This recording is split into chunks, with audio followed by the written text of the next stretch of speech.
there are a ton of sayings that are from the Bible that are mainstream. A lot of people know them. They agree with them. I think one of the most common one is the golden rule: do unto others as you would have them do unto you. I think everybody agrees. That's a good thing, right? And we should practice that. But then there are other phrases and quotes from the Bible, or from what people believe are in the Bible, that make me kind of chuckle. For instance, the saying, God helps those who help themselves. They're like, yeah, that's in the Bible, right? No, it's actually from Benjamin Franklin. But the one that I've heard lately, and in the end of 2024 and now, and I've said to myself as well, is we walk by faith and not by sight. And that's from the book of Corinthians, second book of Corinthians. So it's 2 Corinthians 5, chapter 5. And the Apostle Paul is not talking about like daily living. He's actually talking about the resurrection and the afterlife. He's saying that we live throughout our physical lives and eventually we die. And at the end of our lives, we have faith that there's more. Even though we can't see the afterlife, we believe that it's there. Which is why I kind of want to talk about it, because I have seen a lot of people take this phrase and basically use it as an excuse to do whatever. And then they wonder why something didn't happen. They say, oh, I'm walking by faith and not by sight. Even though I can't see the future that I want, I believe the future that I want is there. They may not work towards that future, but then eventually they get to this point and they're like, hey, it's going to happen when it happens, right? It is what it is. It'll happen when it happens. If it's meant to be, it'll be. That's the phrase. And all of it is that same belief of we walk by faith, not by sight. Even though I can't see it, I believe it.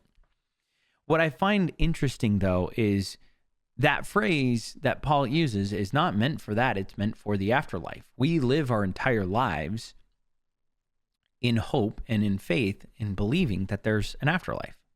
Now, what does that exactly have to do with this? It's because so many people will find themselves, including myself, will find ourselves frustrated and wondering, why is it not like this? Why are we not where we're supposed to be? Why am I not in the future that I'm supposed to be in, or that I've always wanted?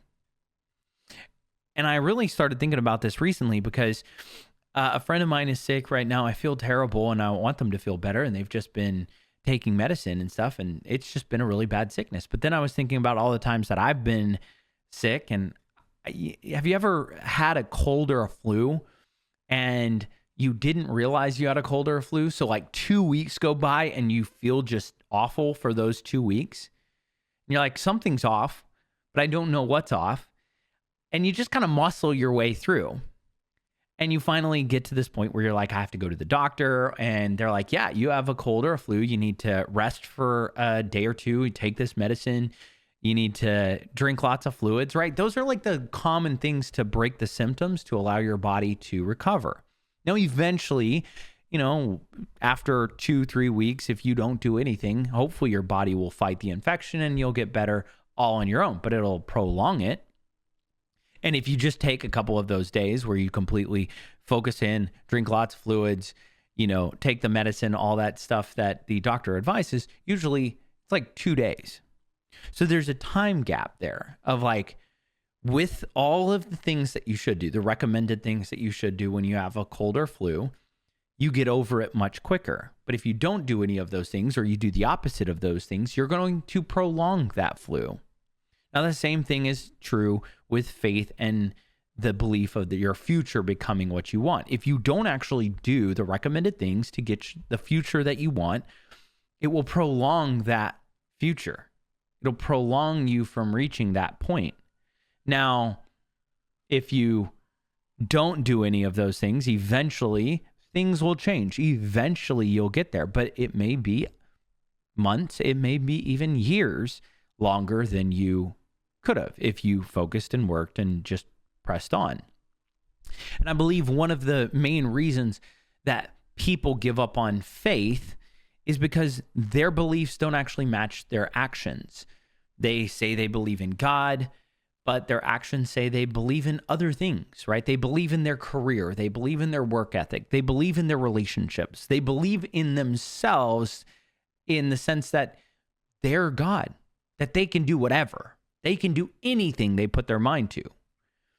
Which, on one hand, I do agree that you should have a belief in yourself, but not a sole belief in yourself, because at some point, you or me, we will fail, right? There will be times when we will come up against something that we can't overcome, and we will find ourselves falling or failing or broken. And when that takes place, our faith goes out the door with it.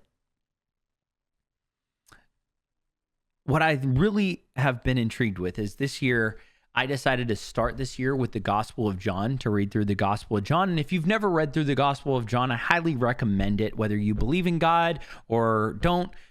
It's just a really solid way of looking at life and getting to see things. Because one of the coolest things about the book of John is, whether you're new to faith or interested in faith, or you've been around faith your entire life, anyone can read the book of John and get a real core sense of who and what type of person Jesus was and how he connects with people. And that's exactly what he does. In the first chapter, I think it's so cool that Jesus connects with people, and John wants you, the writer, John, wants you to see how Jesus connected with people. He knows that people don't have this understanding. And so early on, he's trying to help people understand that Jesus was the Messiah. And nobody wanted to believe that. So in the first chapter, at least 10 times, the author, John, writes and expresses the thought process of seeing or a sight of some sort throughout that, because he knows that seeing is believing. And in fact, John the Baptist baptizes Jesus, and he says, "Behold, look, it's the Lamb of God who takes away the sin of the world." He says, "Look." And then after that, John the Baptist's disciple follow Jesus. Two of them follow Jesus, and they say, "Where are you staying?" And Jesus replies, "Come and you will see." It's very unique on the language, on how Jesus communicates, and how John wants to make sure people understand that Jesus was all about people seeing. And one of my favorite verses in the entire Bible is actually at the end of John. He's talking to his disciples that he's gathering, and he tells one of the disciples who's like, "How do I know that you're the Messiah?" And he's like, "Well, I saw you under this fig tree." And he's like, "Oh my gosh." Like, whether this disciple was praying or whatever, this disciple was like, "I believe that you are the Lord. Like, this is awesome." And Jesus replies, "You say you believe just because I said I saw you? Like, cool." But he said, "You will see greater things than this." And that's one of the reasons why it's one of my favorite verses, is you will see greater things than this. If you have ever seen or looked back on your life, and you saw how many things you overcame, and you say, "Wow, I've done some really cool things." Or maybe you look back and you have a bunch of accomplishments, and you're very, just not necessarily impressed or like full of yourself, but you're just very inspired. Like, "Wow, I did that. This was really cool." This is a moment where I take these words from Jesus. You will see greater things than this. And I have to remind myself that there is more to come. There are greater things to come. And sometimes I get in this loop where I kind of get nostalgic, where I think, "Oh, last year was way better. This year is really hard. Last year was better. I started 2024 better than I started 2025. That doesn't mean it has to end the same. It can end way better than I could have ever imagined. And one of the things that I kind of noticed, the more I started thinking about what we see ourselves and what we see in ourselves and how we look at ourselves, and how I was looking at this year of 2025, I really started deep diving into what I want to do with the podcast, what I want to do with myself, what I want to look like, or how I want to act, or how things are going to change. And I thought it was so interesting, because when I actually took a look at it, I was like, "Oh, wait, there are so many things that are going on in my life that I didn't realize." There are so many things that we do nowadays that we don't even give a thought to. It just happens. Whether we pay for subscriptions that we don't even realize that we use or don't use, we tend to have little routines, like the way we take a shower, like, we do the same exact thing daily, or checking our phones. We don't realize how much time we actually spend each day checking our phones. And we wouldn't believe that we are spending that much money on the subscriptions that we have. We wouldn't believe that we're wasting that much time checking our phones until we actually look at it. And I saw on my phone the amount of screen time and was shocked. And I believe you'd probably be shocked as well if you take a look at it, because sometimes seeing is believing. See, it's the first month of 2025. And by now we've passed Quitter's Day, and we're getting into this rhythm of just getting back into life and doing the things, and all of the holidays and the craziness and the traveling and whatnot is starting to kind of subsidize, and we're getting back into that swing of just normal living. Because for the next few months, we're just going to be back in the grind, ready to go, however it works. We got to kind of ease our way back into it after all the food and partying and people and things that we did over the holidays.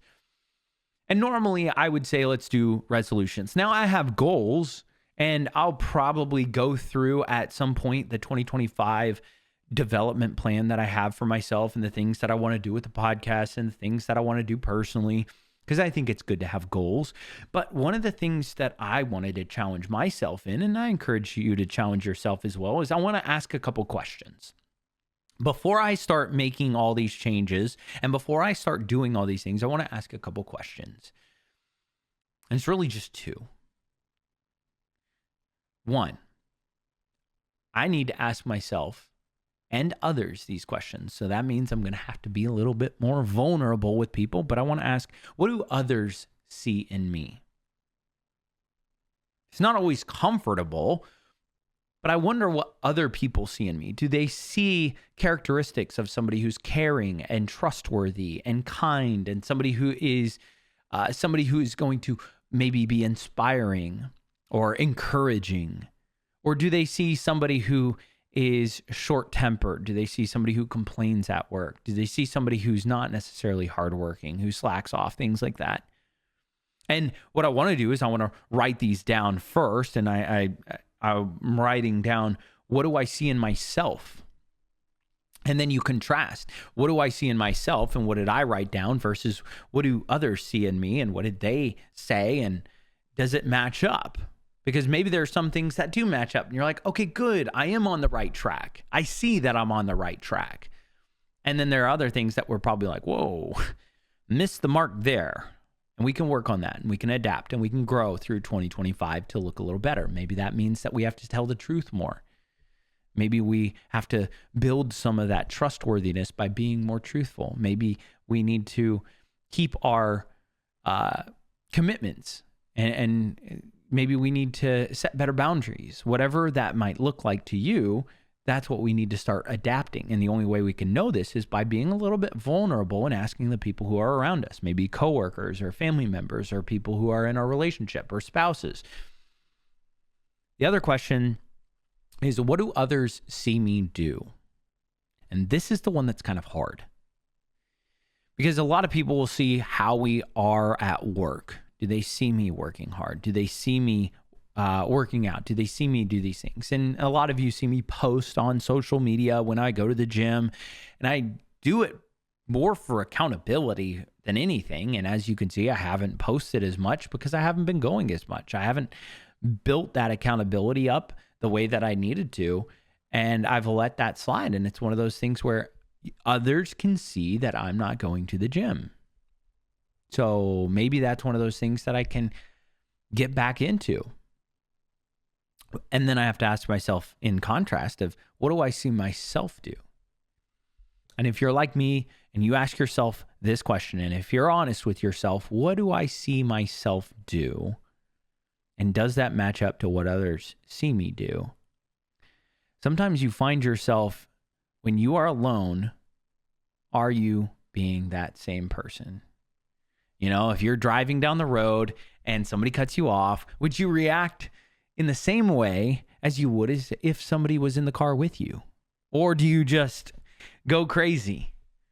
Say, how dare you? You know, nobody's in the car, so they can't necessarily know that you're teed off like that? Are you building habits where it's like, okay, yeah, but I'm alone so I can say these words, or I'm alone so I can act this way, or I'm alone so I can do whatever I want.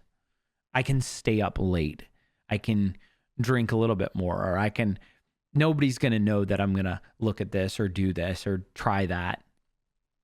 Are we living in a way that reflects of who we want to be known as? There's a quote that I think about often whenever I'm alone or whenever I'm in my thoughts by myself or feeling like I'm about to break down.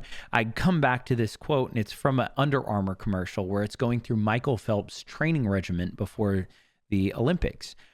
And at the end of the commercial, it says, "What you do in the dark is what puts you in the light. Rule yourself." And I absolutely love that quote. It's the reminder that some people may never see the battles that you face in private. Some people may never know what's going through your mind when somebody says something that hurts your feelings or hurts your soul or breaks you down a little bit, because they don't realize that you're going through something similar and they make a joke about something. Some people may never understand or see the things that you do behind the scenes to get the future that you actually want, the early mornings, the workouts, the things that you push yourself, the times when you turn the TV off and you go to bed early, or the times where you decide, I'm not going to eat that cake, or I'm not going to eat that donut, or I'm not going to do that. I'm not going to drink that. I'm going to go to bed, or I'm going to drink water, or I'm going to drink a Diet Coke or whatever. Some people may never know that. Some people may never see those things, but you do. You see what you go through. And this is why I think it's so important to have a podcast like this. And the entire premise of this is that I believe that our greatest future lies within the correct view of our past. When we actually look at our past, we will see all of the things that we have accomplished, that we have grown from, that we have done, the battles that we have won. And yes, there will be battles that we lost, but we learned from. But maybe there will be moments that you can look back on and say, you know what? I did win that battle. 2024 started off better, but then I had this battle in the middle of 2024 and I overcame that. And maybe I can do that again. We start building that belief of, oh, if I did it then, I can do it again. I won then, I can win now. I just need to keep going and encourage myself and build it and do the things that I do. Like the commercial said, rule yourself. Because sometimes seeing is believing. That's going to do it for this conversation. Really appreciate all of you who are listening to the podcast. A lot of things that are going on. I've had a wild few months, and as you can tell, I didn't post as much, but we're going to get back in the swing of things, and I definitely cannot wait for the rest of 2025. As always, I hope you have a wonderful rest of your week, and remember to give grace, show love, and as always, stay stellar.